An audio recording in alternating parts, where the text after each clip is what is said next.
August 14వ తారీఖు afternoon సెక్షన్లో అడిగిన సైకాలజీ పేపర్ని చూద్దాం. పరిశోధకులు వారి పరిశోధన శాంపుల్కు సంబంధించి సరైన వాటిని జతపరచండి. పరిశోధకులు వారి పరిశోధన శాంపిల్స్. ఫ్రీమెన్ ఎవరి మీద పరిశోధన చేశారు? సమరూప కవలలు. ఫ్రీమెన్ సమరూప కవలలు. డగ్డేల్ జూక్స్ కుటుంబం. గోర్డాన్ జిప్సీ నడిపే పిల్లలు. ఫ్రీమెన్ ఎవరి మీద అండి?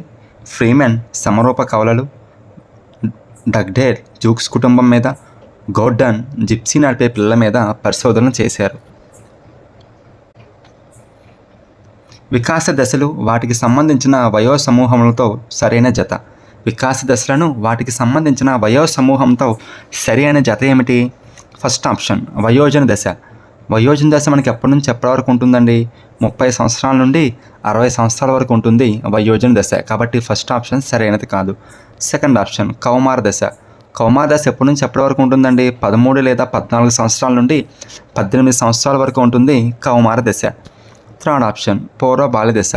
మనకి పూర్వ బాల్య దశ ఎప్పటి నుంచి ఎప్పటి వరకు ఉంటుందండి? 2 నుంచి 6 సంవత్సరాల వరకు ఉంటుంది పూర్వ బాల్య దశ. కాబట్టి ఫోర్త్ ఆప్షన్ అనేది సరైన స్టేట్మెంట్.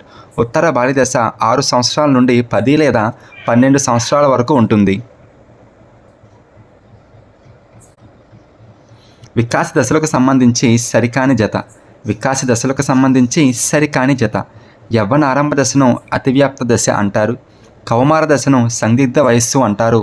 పూర్వ బాల్య దశ ఆత్మభావన ప్రారంభమయ్యే దశ. కానీ సెకండ్ ఆప్షన్ అన్వేషణ దశ అంటే ఏంటంటే మనకి అన్వేషణ దశ అంటే పూర్వ బాల్య దశను అన్వేషణ దశ అంటారు. కాబట్టి సరికాని జత సెకండ్ ఆప్షన్ పూర్వ బాల్య దశ అన్వేషణ దశ. భాషా వికాస సార్వత్రిక ప్రమాణాన్ని సూచించిన వారు. భాషా వికాస సార్వత్రిక ప్రమాణాన్ని సూచించిన వారు ఎవరండి? వెజయిల్ 1985. వెజయిల్ 1985.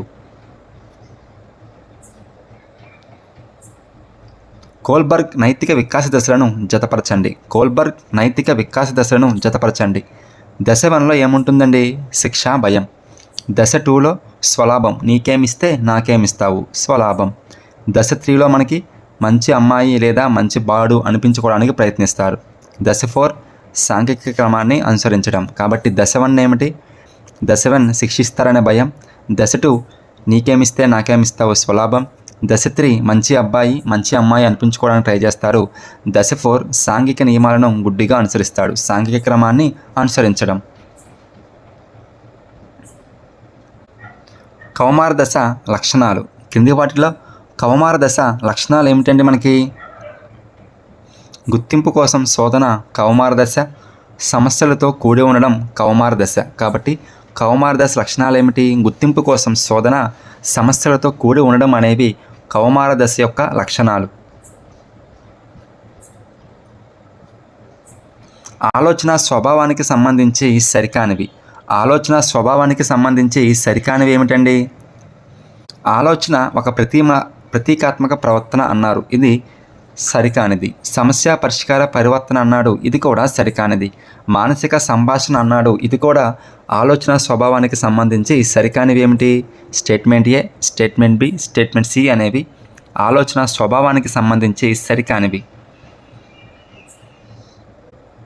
ఈ దశను మనోవిజ్ఞాన శాస్త్రవేత్తలు అన్వేషణ దశ మరియు అభ్యసనానికి సిద్ధమయ్యే దశగా పేర్కొన్నారు. ఇప్పుడే చెప్పుకున్నాం కదా మనం, అన్వేషణ దశ అంటే ఏమిటి? పూర్వ బాల్య దశను అన్వేషణ దశ అని అంటాం. మనోవిజ్ఞాన శాస్త్రవేత్తలు పూర్వ బాల్య దశను అన్వేషణ దశ మరియు అభ్యసనానికి సిద్ధమయ్యే దశగా పేర్కొన్నారు. పెరుగుదల, వికాసం, పరిపక్వతలకు సంబంధించిన సరి అయిన ప్రవచనం లేదా ప్రవచనాలు. First statement. పెరుగుదల అనేది వ్యక్తి యొక్క మెరుగైన పనితీరుకు దారితీసే మొత్తం మార్పులను సూచిస్తుందన్నాడు. కానీ పెరుగుదల కేవలం శారీరక మార్పులను మాత్రమే సూచిస్తుంది. పెరుగుదల కేవలం శారీరక మార్పులను మాత్రమే సూచిస్తుంది. సెకండ్ ఆప్షన్ వికాసం అనేది వ్యక్తి యొక్క నిర్దిష్ట అంశాలలో మార్పులను సూచిస్తుందన్నాడు, ఇది కూడా సరైనది కాదు. వికాసం అనేది వ్యక్తి యొక్క అన్ని అంశాలలో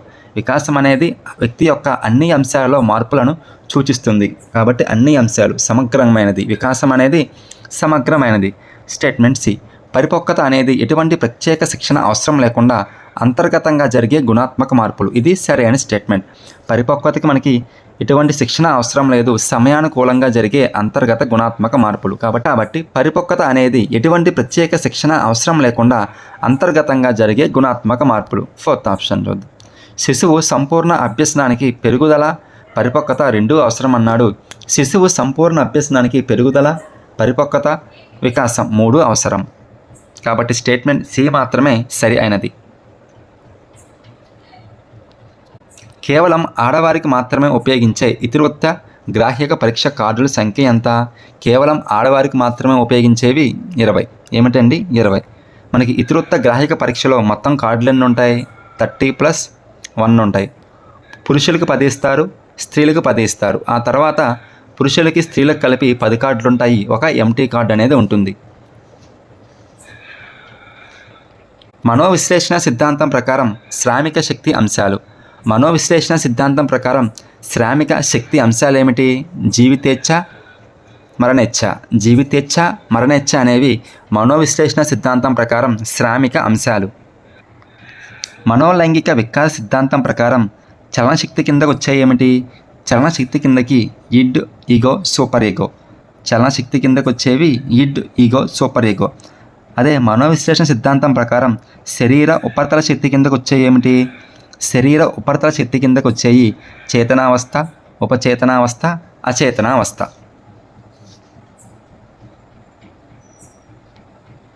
మూర్తిమత్వ రకాలు, వాటిని ప్రతిపాదించిన శాస్త్రవేత్తలను సరిగ్గా జతపరచండి. ఔత్సాహికుడు. ఔత్సాహికుడు ఎవరండి? హిపోక్రటస్. క్రీడాకారుడు. క్రీడాకారుడు ఎవరండి? క్రష్మర్. ఉభయవర్తనులు. ఉభయవర్తనులు ఎవరండి? యంగ్. రాజకీయ విలువలు గలవారు స్పెంజర్. కాబట్టి ఔత్సాహికులుగా వర్గీకరించింది హిపోక్రటిస్. క్రీడాకారుడు అనే వర్గీకరణ ఉన్నది క్రష్మర్ వర్గీకరణ. ఉభయవర్తనులు అనే వర్గీకరణ ఉన్నది యంగ్ వర్గీకరణ. రాజకీయ విలువలు గలవారు అనే వర్గీకరణ ఉన్నది స్పెంజర్ వర్గీకరణ.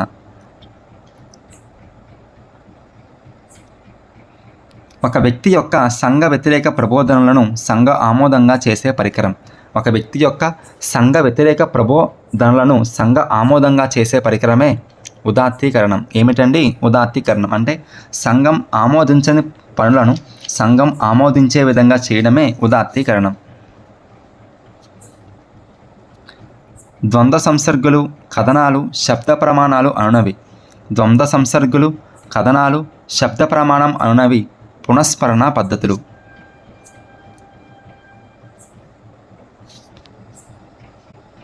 వైగాట్స్కీ ప్రకారం మానవునిలో జరిగే ఉన్నత మానసిక ప్రక్రియలు ఏమిటి? వైగాట్స్కీ ప్రకారం మానవునిలో జరిగే ఉన్నత మానసిక ప్రక్రియలు ఏమిటి? సంశ్లేషించడం, వివేచించడం, విచక్షణ చేయడం. ఈ మూడు వైగాట్స్కీ ప్రకారం ఉన్నత స్థాయి మానసిక ప్రక్రియలు. మిగిలిన ఆప్షన్స్ ప్రశ్నించడం, పరిశీలించడం అనేది దిగువ స్థాయి మానసిక ప్రక్రియలు. కాబట్టి వైగాట్స్కీ ప్రకారం ఉన్నత స్థాయి మానసిక ప్రక్రియలు సంశ్లేషించడం, వివేచించడం, విచక్షణ చేయడం, విశ్లేషించడం, సృజనాత్మకంగా ఆలోచించడం. ఇవన్నీ కూడా ఉన్నత స్థాయి మానసిక ప్రక్రియలు అయితే ప్రశ్నించడం, పరిశీలించడం, ఇలాంటివన్నీ ప్రశ్నించడం, పరిశీలించడం, ఆలోచించడం ఇవన్నీ కూడా దిగువ స్థాయి మానసిక ప్రక్రియలు. అభ్యసనాన్ని అనుభవం వల్ల వ్యక్తి ప్రవర్తనలో సంభవించే మౌలిక మార్పు అని నిర్వచించింది ఎవరండి?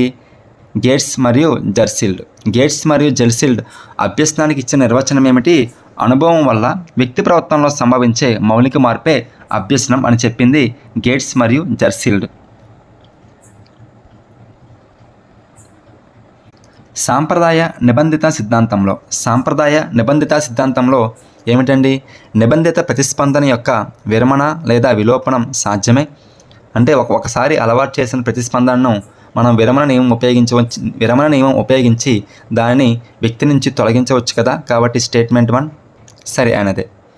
నిబంధిత ప్రయత్నం అనేది నిబంధిత ఉద్దీపన మరియు అనిబంధిత ఉద్దీపనల కలయిక. ఇది కూడా సరైనది కదా.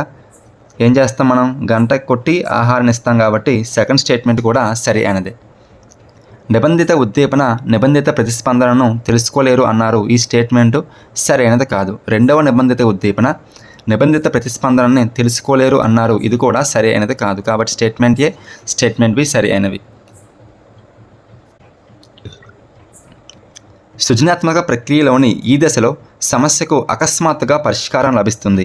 ఏదైనా ఒక సమస్యకు అకస్మాత్తుగా హఠాత్తుగా పరిష్కారం లభిస్తే దాన్ని మనం ఏమంటాం? అంతర్దృష్టి అంటాం. కాబట్టి అది ఏ దశ? అంతర్దృష్టి దశ. కానీ ఆప్షన్స్లో అంతర్దృష్టి ఇచ్చారా? ఇవ్వలేదు. అంతర్దృష్టికి మరొక పేరు ప్రకాశం. కాబట్టి ప్రకాశ దశలో ఉన్నట్టు. సృజనాత్మక ప్రక్రియలోని ప్రకాశ దశలో సమస్యకు అకస్మాత్తుగా పరిష్కారం లభిస్తుంది. వ్యక్తిగత పునర్బలనం లేకుండా ఇతరుల ప్రవర్తనను గమనిస్తూ అభిలాషణీయమైన ప్రవర్తనను వ్యక్తి పొందవచ్చని వివరించే సిద్ధాంతం ఏమిటండి అంటే, పునర్బలనం లేకపోయినా సరే ఒక వ్యక్తి ప్రవర్తనను పరిశీలించి అటువంటి ప్రవర్తనను ఆ వ్యక్తి అలవాటు చేసుకోగలడు అని చెప్పే సిద్ధాంతమే పరిశీలన అభ్యసన సిద్ధాంతం. పరిశీలన అభ్యసన సిద్ధాంతానికి మరొక పేరేమిటి? సాంఘిక అభ్యసన సిద్ధాంతం. కాబట్టి ఫస్ట్ ఆప్షన్ అనేది సరైనది. వ్యక్తిగత పునర్బలనం లేకుండా ఇతరుల ప్రవర్తనను గమనిస్తూ అభిలాషణీయమైన ప్రవర్తనను వ్యక్తి పొందవచ్చని వివరించే సిద్ధాంతమే సాంఘిక అభ్యసన సిద్ధాంతం. ఇది నమ్మకాలను, వైఖరులను, విలువలను సంఘటితపరచుకొని ఇముడ్చుకునే ప్రక్రియ. ఏమిటది? అంతర్లీనీకరణ అనేది నమ్మకాలను, వైఖరులను, విలువలను సంఘటితపరచుకొని ఇముడ్చుకునే ప్రక్రియ. మొదట అమెరికన్ సంఖ్యామానం నేర్చుకొని ఆ తర్వాత హిందూ సంఖ్యామానం నేర్చుకున్న విద్యార్థికి హిందూ సంఖ్యామానం పునఃస్మరణలో అమెరికన్ సంఖ్యామానం అడ్డు తొలగుతుంది. ఇది ఏ రకమైన అవరోధం పండి? ఇది ఏ రకమైన అవరోధం? ఇక్కడ ఏం జరుగుతుంది? పాత అంశాలు అనేవి కొత్త అంశాల పునఃస్మరణకి అడ్డు తగులుతున్నాయి. కాబట్టి పాత అంశాలు కొత్త అంశాల పునఃస్మరణకి అడ్డు తగిలితే అది మనకి పురోగమన అవరోధం. ఏమిటండి? పురోగమన అవరోధం. పాత అంశం ఏమిటి ఇక్కడ? అమెరికన్ సంఖ్యామానం. కొత్త అంశం ఏమిటి? హిందూ సంఖ్యామానం. ఇక్కడ హిందూ సంఖ్యామానాన్ని గుర్తు తెచ్చుకుంటుంటే అమెరికన్ సంఖ్యామానం అడ్డు వస్తుంది. కాబట్టి పాత అంశాలు అనేవి కొత్త అంశాల పునఃస్మరణకి అడ్డు తగిలితే పురోగమన అవరోధం. ఏమిటండి అది? పురోగమన అవరోధం. మనోసాంఘిక వికాస సిద్ధాంతం ఆధారంగా 20 సంవత్సరాల వయసు నుండి 30 సంవత్సరాల వయసు వరకు ఉండే వారిలో కలిగే మనోసాంఘిక క్లిష్ట పరిస్థితులు. 20 సంవత్సరాల నుండి 30 సంవత్సరాల వరకు ఉండేది ఏంటంటే మనకి పూర్వ వయోజన దశ. ఆ దశలో మనకి ఏముంటుందండి? ఆ దశలో సన్నిహితం, ఏకాంతం అనే మనోసాంఘిక క్లిష్ట పరిస్థితి ఉంటుంది. సన్నిహితం, ఏకాంతం అనే మనోసాంఘిక క్లిష్ట పరిస్థితి. అదే పాత్ర గుర్తింపు, పాత్ర సందిగ్ధం అనేది కౌమార దశ. పాత్ర గుర్తింపు, పాత్ర సందిగ్ధం కౌమార దశ. ఉత్పాదకత స్తబ్దత పరిపక్వ దశ. ఉత్పాదకత స్తబ్దత పరిపక్వ దశ. శ్రమించడం న్యూన్యత పాఠశాల దశ. 1 నిబల్ అనగా ఎంతండి? 4 బిట్. 1 నిబల్ అనగా 4 బిట్. ఉద్వేగ వికాసానికి సంబంధించి సరైన ప్రవచనం గుర్తించండి. శిశువులో మొట్టమొదటి భావోద్వేగం ఉత్తేజం సరైనదే. ఉద్వేగం అంటే జీవి శరీరం, మనస్సు చలించే స్థితి. కాబట్టి 2 స్టేట్మెంట్లు మనకి ఉద్వేగాలకు సంబంధించి సరైనవే. శిశువులో మొట్టమొదటి భావోద్రేకం ఉత్తేజం.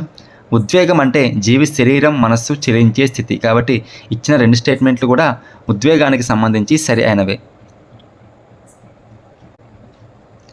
మధ్యగతం L+N/2 - M/F × Cలో F అంటే ఏంటండి? F అంటే మధ్యతరగతి పౌనపుణ్యం యొక్క పౌనపుణ్యం. F అంటే ఏంటి?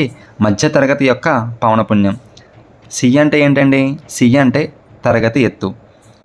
L అంటే ఏంటండి? సంచిత పౌనపుణ్యం. షార్ట్ కీలను వాటి వివరణతో జతపరచండి. F5 అంటే ఏంటండి? F5 అంటే గోటు. Ctrl+Y అంటే రిడో.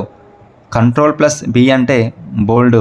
Ctrl+I అంటే ఇటాలిక్స్. కాబట్టి F5 అంటే గోటు, Ctrl+Y అంటే రిడో, Ctrl+B అంటే బోల్డ్, Ctrl+I అంటే ఇటాలిక్స్. చర్యాత్మక పరిశోధనకు సంబంధించి సరి అయిన వాక్యాలు. చర్యాత్మక పరిశోధనకు సంబంధించి సరి అయిన వాక్యాలు ఏంటంటే మనకి స్టేట్మెంట్ ఏ. తీక్షణ సమస్యలపై దృష్టి సారిస్తుంది. సమస్యలతో నిమగ్నమైన వారి ద్వారా నిర్వహణ అనేది చర్యాత్మక పరిశోధనకు సంబంధించి సరి అయిన వాక్యాలు.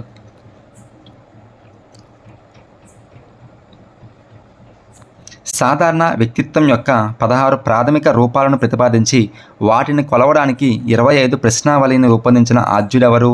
రెమాండ్ క్యాటిల్ సాధారణ వ్యక్తిత్వం యొక్క 16 ప్రాథమిక రూపాలను ప్రతిపాదించి వాటిని కొలవడానికి 25 ప్రశ్నావళిని రూపొందించిన ఆద్యుడే ఎవరంటే మనకి రెమాండ్ క్యాటిల్.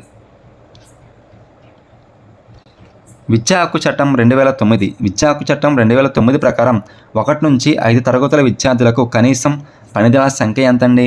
1 నుంచి 5 తరగతులైతే 200 పని దినాలు, 6 నుంచి 8 తరగతులైతే 220 పని దినాలు.